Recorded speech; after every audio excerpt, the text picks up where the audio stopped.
ஐபிஎல்ல ரொம்ப வருஷத்துக்கு அப்புறம் ஆர்சிபி வின் பண்றாங்க. அதுக்கு அடுத்த நாளே வந்து பெங்களூர்ல ஒரு செலிப்ரேஷன் வந்து அரேஞ்ச் பண்றாங்க ஒரு ஸ்டேடியம்ல.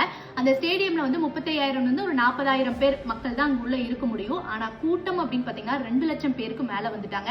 அந்த இடத்துல ப்ராப்பரான அரேஞ்ச்மெண்ட் இல்ல.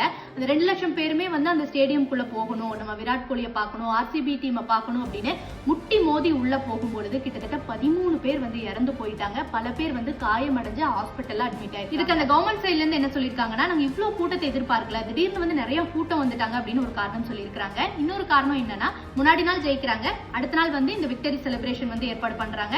சோ ப்ராப்பர் அரேஞ்ச்மெண்ட்டுக்கு கரெக்டான டைம் கிடையாது. பெங்களூர் அப்படிங்கிறது ஒரு பிஸி சிட்டி, அதிக மக்கள் வசிக்கக்கூடிய இடம்.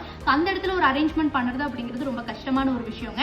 சோ இதெல்லாம் தாண்டி நம்ம இந்தியா முழுவதுமே பாத்தீங்கன்னா அதிக மக்கள் தொகை இருக்கிற ஒரு இடங்க. இந்த கூட்ட நெரிசல்ல இழப்பு அப்படிங்கிறது நம்ம அடிக்கடி கேட்டுட்டே இருப்போம். கடைசியில கூட அல்லு அர்ஜுனை பார்க்கும்போது, அந்த புஷ்பா படம் பார்க்கும்போது தியேட்டர்ல ஒரு பையன் இறந்துட்டான்னு கூட கேட்டிருப்போங்க. சோ இதெல்லாம் வந்து ஒரு அரேஞ்ச்மெண்ட் ப்ராப்பரா இல்ல. சோ இதெல்லாம் ஒரு சைடு இருக்கட்டும்ங்க. நம்ம என்ன பண்றோம் அப்படிங்கறத ஃபர்ஸ்ட் யோசிக்கணும். சினிமால இருக்கிற செலிபிரிட்டிஸா இருக்கலாம், ஸ்போர்ட்ஸ்ல இருக்கிற செலிபிரிட்டிஸா இருக்கலாம். சோ வாட் எவர் யாரா இருந்தாலுங்க நம்மள மாதிரி தான் அவங்களும் ஒரு மனுஷங்க தாங்க.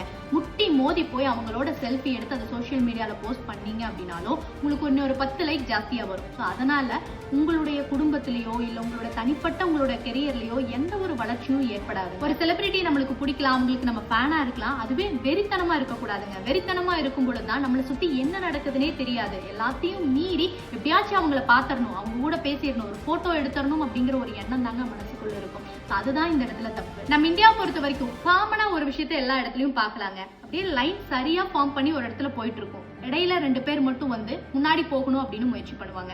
அதே மாதிரி டிராபிக்ல வண்டி லைனா நின்றுட்டு இருக்கும், ஒரு வண்டி மட்டும் ஓவர்டேக் எடுத்துட்டு முன்னாடி போவாங்க. சோ இந்த ஓவர்டேக் எடுத்து முன்னாடி போய் ஒரு விஷயத்த முதல்ல வாங்குறது எல்லா இடத்துலயும் சக்சஸ் ஆகாதுங்க. சோ அந்த மாதிரி ஒரு மனநிலை உங்ககிட்ட இருந்துச்சு அப்படின்னா அதை மாத்திக்க முயற்சி பண்ணுங்க.